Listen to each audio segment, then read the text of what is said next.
The following is a paid program and does not necessarily reflect the views of WSIC.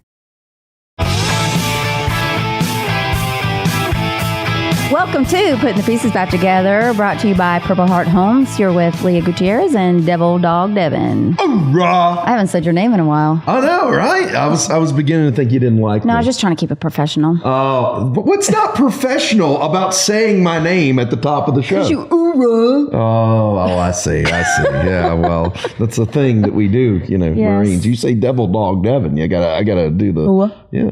Oh, no. That's It's not huh. That sounds disgusting. I think I threw up a little bit in my mouth. So do I when I eat crayons. Oh, kind of gross. Why are you eating crayons? It's just seeing what they taste like. Oh, well. Doesn't taste like the rainbow. The rainbow. It doesn't taste like the rainbow. I don't know what the rainbow tastes like. Blue tastes like blue. Blue tastes like blue. Well. Anyway. Are you going somewhere with this? No. Yeah, my blue M&Ms that you've been promising me. About your blue M&Ms. I told you I would get you the purple ones and I'll lick them until they turn blue. That's fine. Anyway. Yeah. I don't know if you're going to recover from that one. No, No. I painted a visual. Speaking of recovery.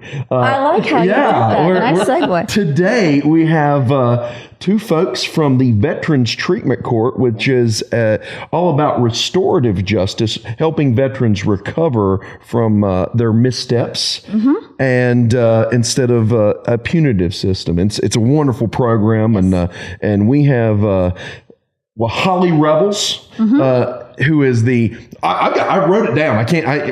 The Veteran Treatment Court Coordinator for Iredell County. Could he have a longer title?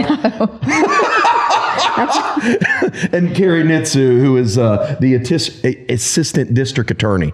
How y'all doing today? Doing well. Doing well. How are y'all?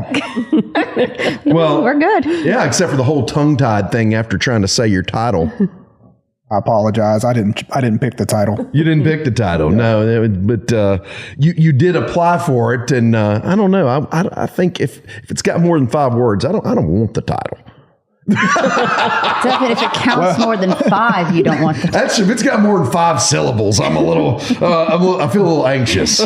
Well, it was a blessing to me, that's for sure. So yeah, you recently took this position, right? Yes, sir. I started on February 3rd. Why do you feel it's a blessing? I feel like it's a blessing because it's an opportunity to do what I love, much like y'all do here. It's helping veterans, you know, and that is my community. That is my network.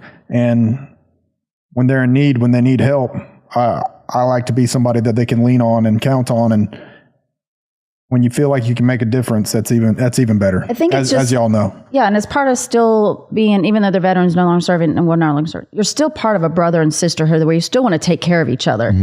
So there's still that connection where, people want to talk about giving back, which we do give back, but I think it's just part of us to keep that connection with our brothers and sisters and still help one another out, even though we're no longer on the battlefield.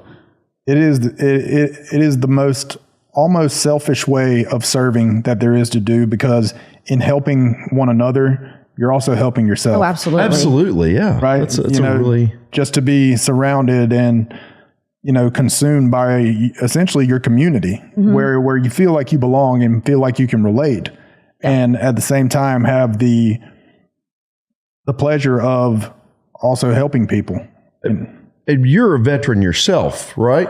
Yes, sir, of course. Yes, sir, of course. Well, I know that, but they don't know that. The people that are listening to the show. What branch were you in? Probably Sorry Army. You are surrounded, so you might want to watch out. You're outnumbered right now, Devin, so might want to watch it. If there's one Marine, you're all surrounded. I'm telling you. We'll let him think that. Yes, I joined the North Carolina Army National Guard in 2013, Alpha Battery Field Artillery. Deployed 2015, 2016 to Bahrain, and again 2019, 2020 to Bahrain and Kuwait, Operation Enduring Freedom. Yeah, that was it. I was in for 7 years, and some of the best years of my life, and The worst years too. Everyone who served knows. Everybody who served knows that. But Yeah. Oh my gosh! Yeah, I've heard that a many time, and I've said that a many a time. Carrie, how are you doing today? I'm doing well. How are you? Oh, no, Carrie and I kind of know each other in the same circle, even though I left 27 years ago. Yeah, y'all went to the same high school, right? That's Graduated what we a year just figured apart. out. Yeah. That's right. Yeah, that's kind of crazy. Small world after all. Well, you know, neither one of you seem to remember each other from high school. That was a long time ago. So it's because Leah's natural hair color isn't red. It's in a can, isn't it? I like that. My brother calls me a blonde with a rusted brain. Sometimes I You do can act that tell me, way. Carrie. It's just you and me talking, You're and that's definitely a why. Marine. how would you know that, Carrie? Because I'm married to one. Oh, yeah. So, wow, you're doing the interview for us. I'm going to ahead. sit back, Wohali. So you're married to a Marine. I am. And I'm the daughter of a Army Vietnam vet. And wow, that is, they did not get the welcome home that they deserved. No, sir. They did not. Yeah. What was that like growing up with a veteran who was in Vietnam? I mean, Well, my dad's very kind and generally quiet, and it was not something that he talked about. I hear that very often. It's one of those things like when other veterans talk to Vietnam veterans, sometimes they'll open up and I've heard people who were related to them say, I've never even heard that story, because that trauma, a lot of times people lock it away deep until they meet someone else who they feel might have had similar things. And so I can't imagine what that's like growing up with someone like that, because nobody in my family really served before me. I don't think either back then in Vietnam, we didn't have the community that we have now, especially after September 11th. Agreed. They come back from Vietnam and they just go back to their way of life, to what they were doing, and didn't really have like the VFW at the time, or, Legions where get together, or programs now that we have for our 9/11 wartime. I don't think they didn't have that connection. And I think it wasn't until after 9/11 when we started going back, we're like, wow, there was a lot of people that were forgotten that didn't even think really about. were. That's why this organization was started, because one veteran gave a gift to another veteran, and they go, well, why didn't the Vietnam veterans get this? So real quick, we got about a minute before the break. So were you married to your Marine husband while he was enlisted, or did you meet him afterwards? Afterwards. Oh, okay. So you didn't have to deal with all the shenanigans of that, but you still have to deal with the shenanigans of being married to a Marine. Correct. How's that going for you? I love him very much. That's a good answer, Carrie. Oh my gosh. And so you work for the DA's office, and you've been there for quite some time, right? Over 20 years, yes. Oh my man, 20 years. You must like it there. I do. Yeah. Well, I know you're doing a lot of good over there in the DA's office, and now you're involved with the Veterans Treatment Court, and along with Wohali, I'm sure you're showing him the ropes, and we're going to talk about the Veterans Treatment Court. We're going to get ready and go to a break. We've just It went by fast. flew right through this one. So if you want to hear about the Veterans Treatment Court, hey, come on back with us after the break. You've been listening to Putting the Pieces Back Together.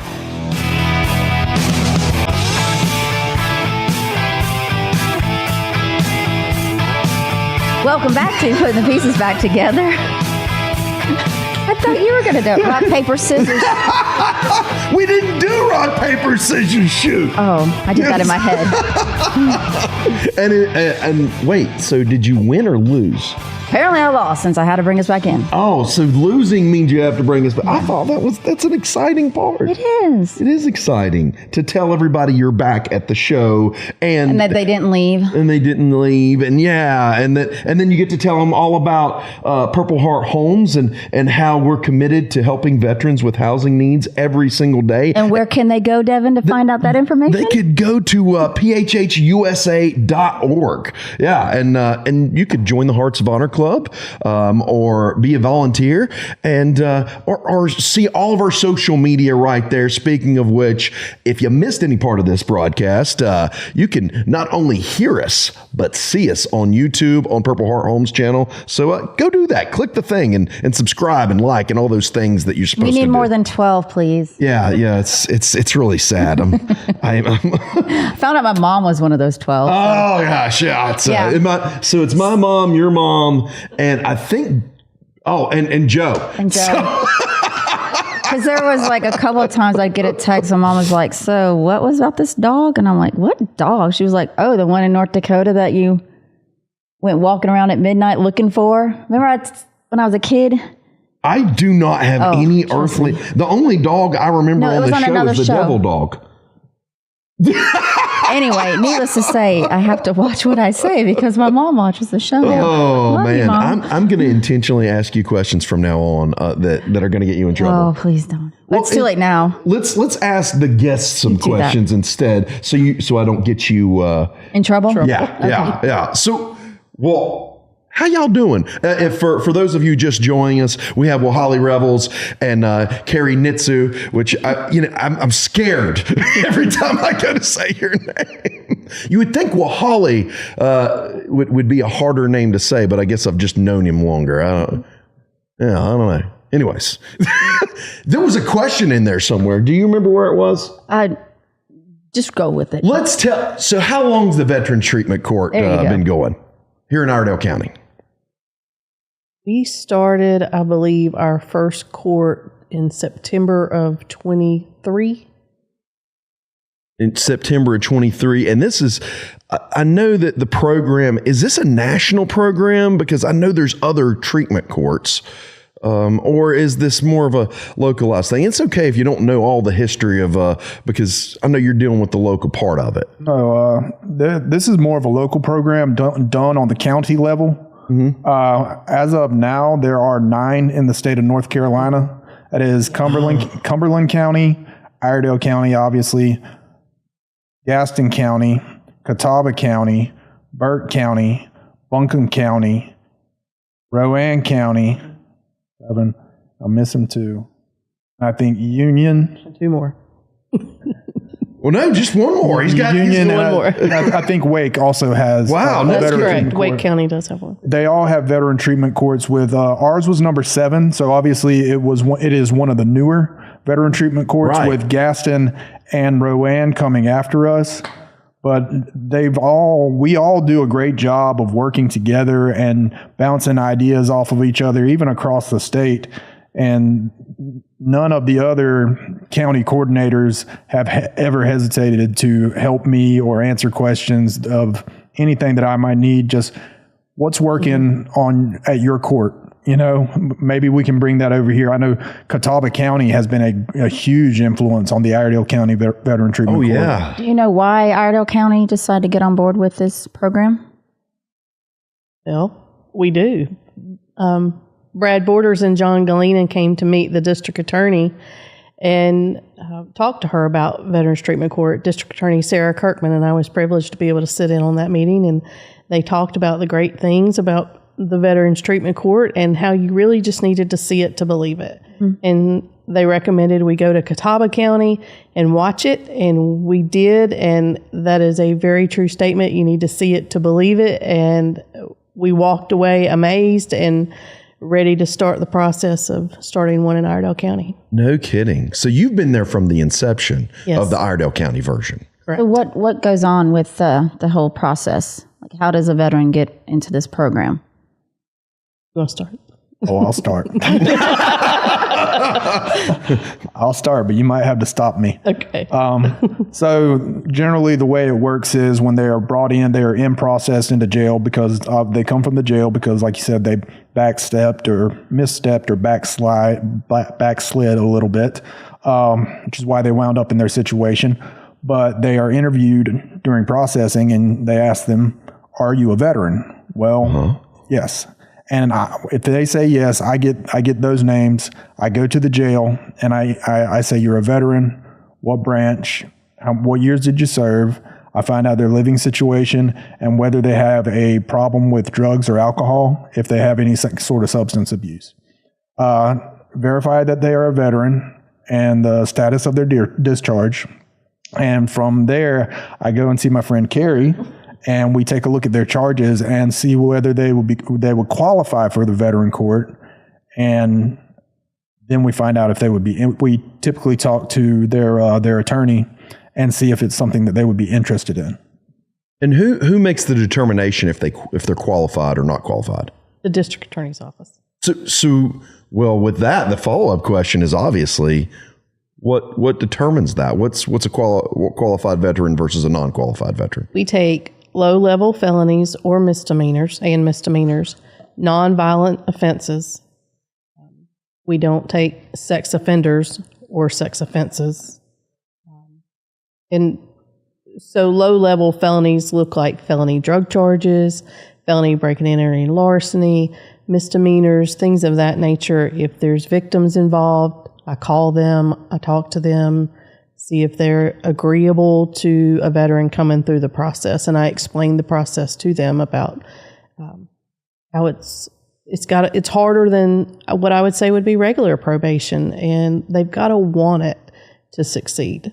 The veteran has to want to have sobriety and a better life to succeed, or otherwise it's going to be hard. So going through this program is basically allowing the veteran to have another chance. It is. But they obviously have to go through steps to regain their sobriety and being able to gain back some of their own control. So, yes. And a second chance is almost an understatement. And I mean that in the nicest way. A second chance is almost an understatement. This is almost a chance on a leg up, because a lot of the people that come into this program, obviously they need treatment for substance abuse, and we give that to them. We get that to them, whether it's through the VA or or we outsource it through programs like Daymark here in Iredell County and Yadkin County.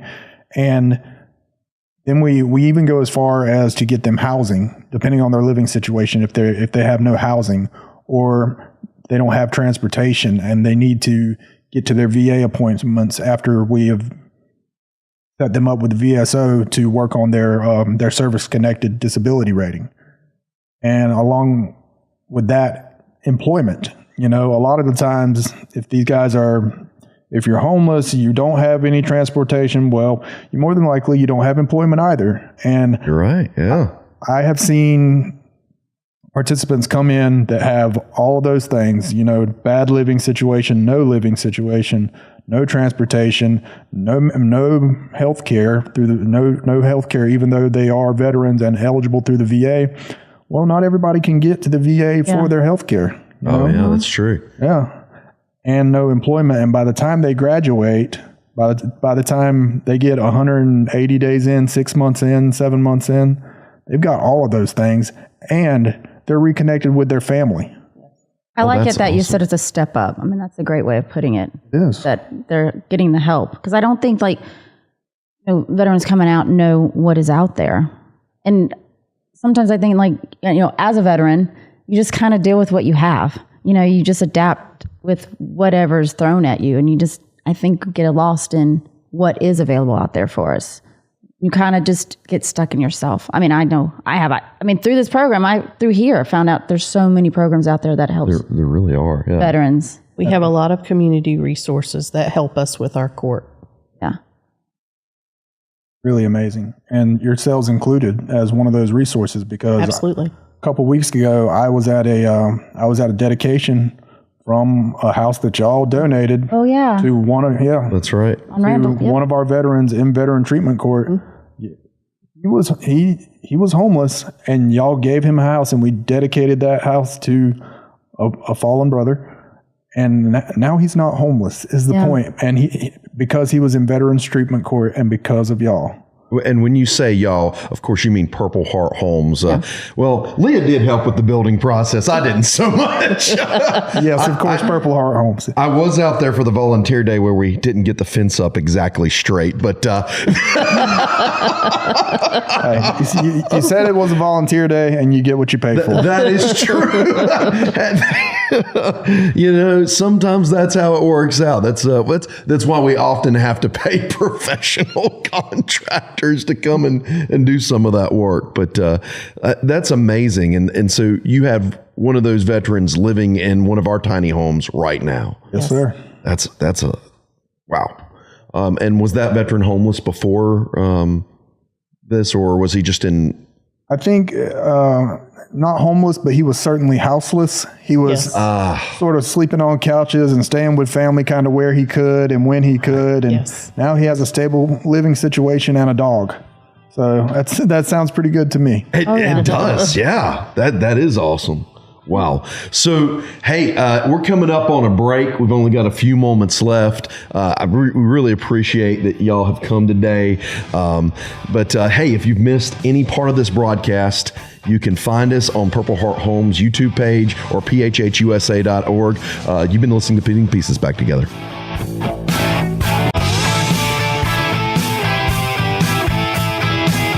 Welcome back to Putting the Pieces Back Together, presented by Purple Heart Homes. What are you doing, Leah? It was like your beard was trying to speak for you. Like eating the mic there. You didn't want to bring us in, and you're like, oh, yeah, you do it. And then you just immediately start messing Grooming with you. I call you Mom for a reason. She fixes my eyebrows. She just like spits on her finger. That was funny. The look on your face. I remember my mom had dentine gum back in the day. The little red dentine gum, like the size of Trident or whatever. But she'd get out a napkin out of her purse, and it would smell like that as she's like cleaning your face. Like, oh. Yeah, I do remember dentine. That was good gum. Yeah, It was. Yeah. They don't got that no more. I don't think, do they? I think it was replaced by Big Red. What's y'all's favorite gum? Y'all get a gum? By the way, we're joined by Wohali Revels and Carrie Nitzu. I've managed not to mess either one of your names up. Aren't y'all proud of me? Done a good job. Yeah. I'm very proud of you, Devin. Yeah, thank you. You know, it means the most coming from you there, Wohali. Yeah.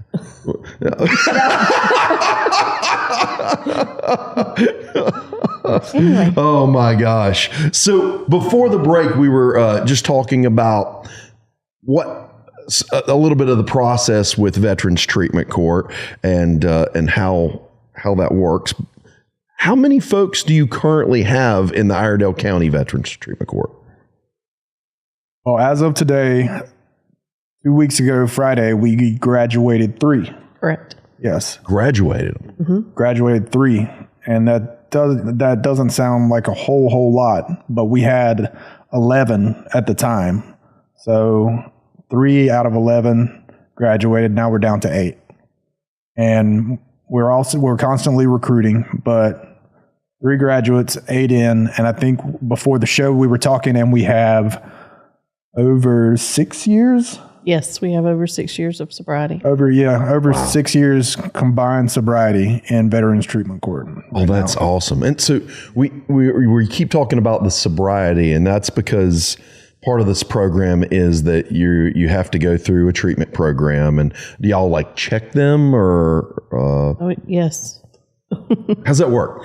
Yes, we absolutely check them, but along with check them, we pair every candidate, every person in the court with a mentor. So yes, so you have that accountability all the time. You have somebody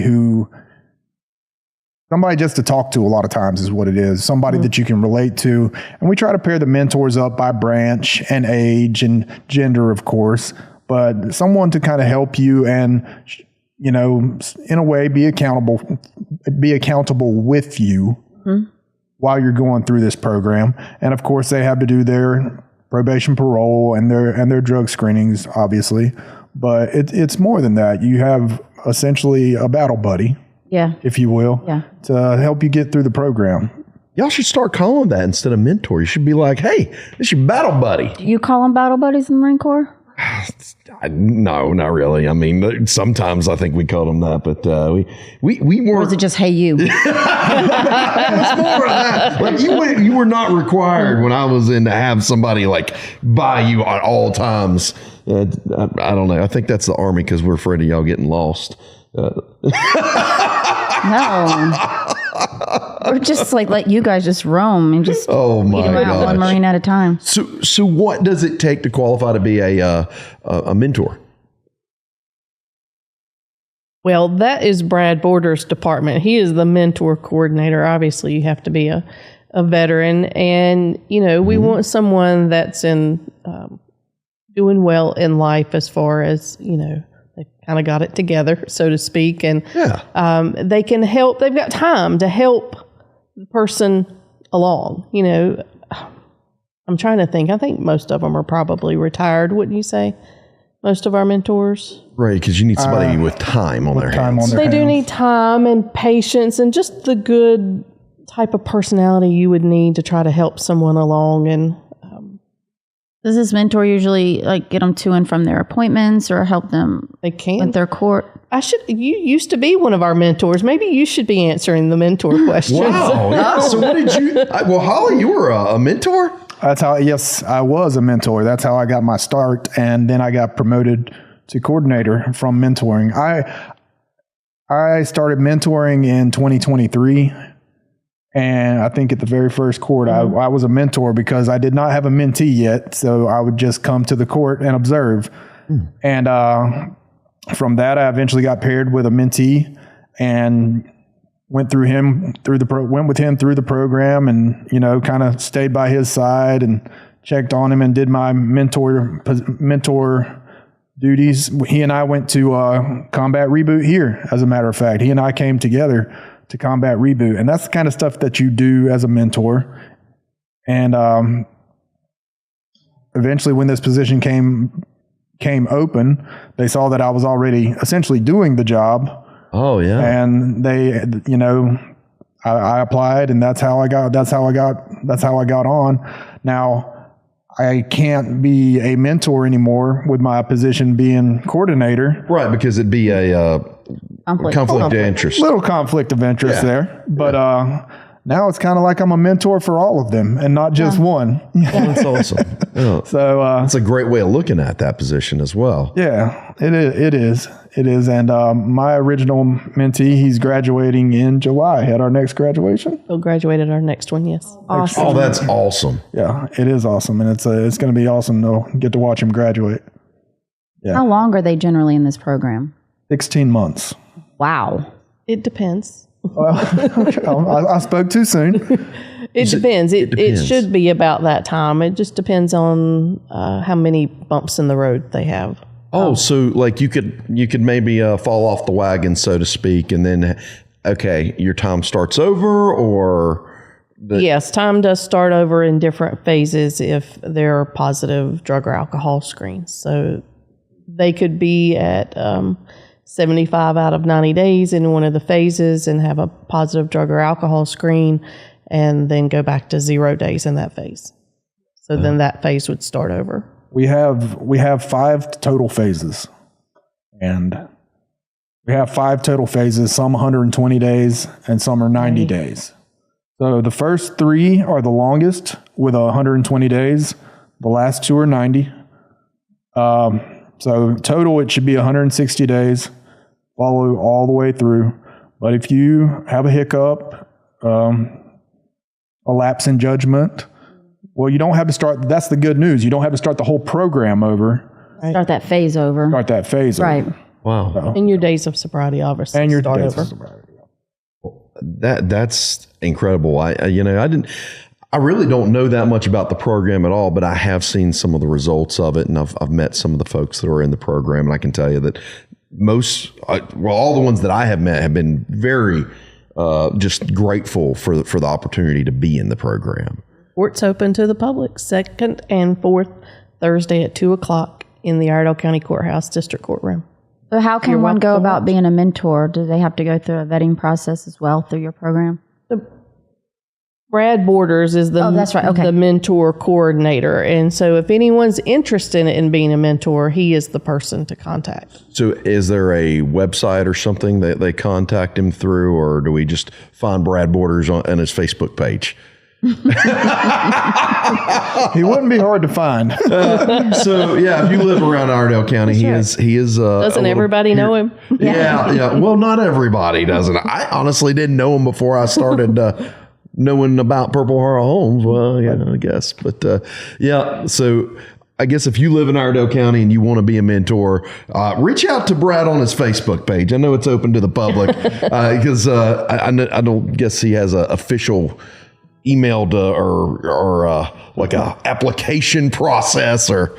No, just This is probably a little more nuanced, anyways, isn't it? yeah. It's still, again, it's still a new program, and it's still a new program. But that's what Brad did with me. He brought me in. He let me observe for a couple of court sessions, and I just got to make the decision whether it's something I wanted to be a part of or not. Well, hey, we got to go to a break right now. I guess Joe's telling me that we got to pay for the lights and everything. So you've been listening to Putting the Pieces Back Together. Come back. Oh, thanks, Joe. And welcome back to Putting the Pieces Back Together. Joe usually gives me the thumbs up, and there it is. Now I can start. And welcome back. Oh, wait. Stop. He's messing with you. He's definitely messing with you. I love. Gosh. I think it's my favorite when you mess up a little bit because and you guys like to our take on that. Way funnier that way. yeah. Thanks, Joe. You're my new now favorite person. I know, Tier.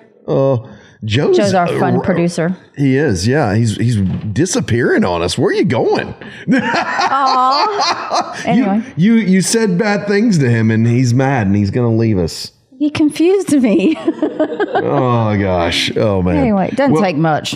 Well, I got confused when Wohali was counting earlier. I was like, I had to use my fingers. 11 minus 3 is...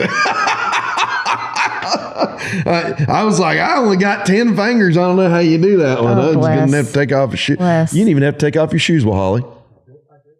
Yeah, that's awesome. That's well. Yeah. Oh, by the way, if y'all are just now joining us, we're here with Wohali Revels and Carrie Nitzu, and I don't know why I struggle every time I say your name. Just keep practicing. Yeah. From the Veterans Treatment Court, and you were telling us before the break a little bit about the coordinator position and how you came into that, and so how is that different from being a mentor for you? Well, the biggest difference is between a mentor and a coordinator is essentially the coordinator kind of controls the chaos. You control it so that not everybody else doesn't have to see it. So when you get the bad reports, or when you have to recruit somebody on their worst day, because a lot of their times they are having their worst day. Oh yeah, that's true. It's almost your responsibility to shield the mentors from seeing that, to include the team. And it's just Carrie and myself sitting here, but there's a great big old team behind us that the studio didn't have room for. Yeah, we couldn't fit everybody in here because y'all have a lot of people on this team, right? You have several judges and absolutely. Who all's on there? Can you say their names or? We can say names. It's up to you. I don't know what's allowed and what's not with the. Well, like Carrie was saying. The courts meets the second and last Thursday of every month, but the team meets maybe an hour and a half before that, just to discuss our plan of action for what, like moving forward in the courts. And our team consists of. So we have Judge Carol Hicks as our primary judge in Veterans Treatment Court. And then from the district attorney's office, District Attorney Sarah Kirkman and I participate in that. We have 2 defense attorneys. We have Brantley Oswalt and Marissa Thompson. And we have Wohali, which is our coordinator. We have Brad Borders as our mentor coordinator. His backup assistant is Jared Bowman. We have a VJO from the VA, Atrice Bailey. We have the VSO's office represented by Brooke Music. We have probation officer Ray Dance, who's our probation officer. Kim Miller also assists us greatly on our team. We have Daymark. Courtney Snow comes from Daymark. And we have ICGH that joins us. That's another treatment place. Oh, okay. I was going to ask what's ICG. Yeah, okay. I think they're based out of Hickory. Oh. And so they join us on occasion. Sam came to the last meeting ahead of court. So, am I missing somebody? I told you think not to let me forget somebody. I think that's everybody. But it really is a group effort, right, of describing the best plan of action for these veterans who are in this program. Like we were just, like Carrie was saying, everyone is represented. If it's Daymark, who is essentially a civilian healthcare provider, or VSO with Brooke there, who makes sure that they get their appointments scheduled, up to Atrice, who works for the big VA, and all the resources that she brings with her, and Officer Ray Dance, who is their probation parole officer and keeps them honest. And of course, Judge Hicks and Kim Miller. What would we do without all them, and Brad and Jared? I mean, it really is a team effort to decide what is going to be best for this veteran moving forward. Right. And then there's a mentor for every single one of these veterans as well. Yes, absolutely. Yeah, so you've got like a team of like 20 people doing this. Yes, I do. The mentors aren't a part of the team meeting because the mentors communicate with the veterans, and that's between them. That makes sense. Right. Yeah, that does make sense. Their job is... So the communication is between them, and we decide what's going to happen, whether they get an incentive or a sanction based on their actions. But their communications with their mentor is between the two of them. That's awesome, like a little patient confidentiality there. Although, I mean, they're not doctors, but that's right, kind of the how you're taking that. That's because if you're going through a program like this, you need to have somebody you can talk to and talk freely and not worry about, am I going to get in trouble if I say this? Exactly. Oh. And so is there any kind of training that's necessary for doing this? When we first started, we went through a training. Our funding comes through the BJA from the federal government, and All Rise is the organization that did our training when we first started. Now, Wohali was coming on as a mentor around that time, but we did a training through them. And then does Brad do a training with the mentors? With the mentors, I think it's a 12-hour online training, and Brad Japp will he'll send you the link in an email. Former host of Putting the Pieces Back Together. That's right. But yeah, the way it was for me when I got accepted as a mentor, he emailed me the link for the online training, and you do your online training because it tells you what's appropriate, what's inappropriate as a mentor. And once you get your certificate of completion, present it to Brad, and he will pair you with a mentee, with a participant. And if I know Brad, he's mentoring the mentors along this process. Absolutely. Yeah. And so, but you have to go some additional training, like in Florida or something, or? Yes. So my first training coming up in April the 9th will be in Winston.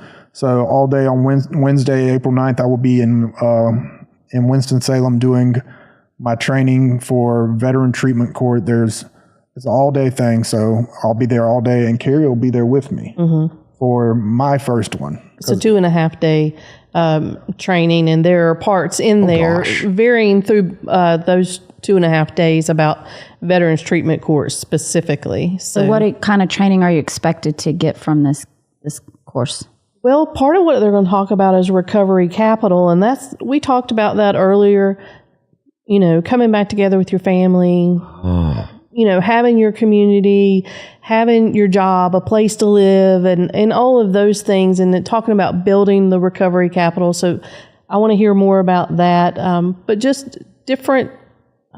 I love that recovery capital. That's a word I've not heard before. And so that essentially means the things that you have gained because you've went through this program, like connection to family, sobriety, a stable living situation, right. job. Yeah, absolutely. You're right. A life. A life. A good life. A good life. A sense of purpose.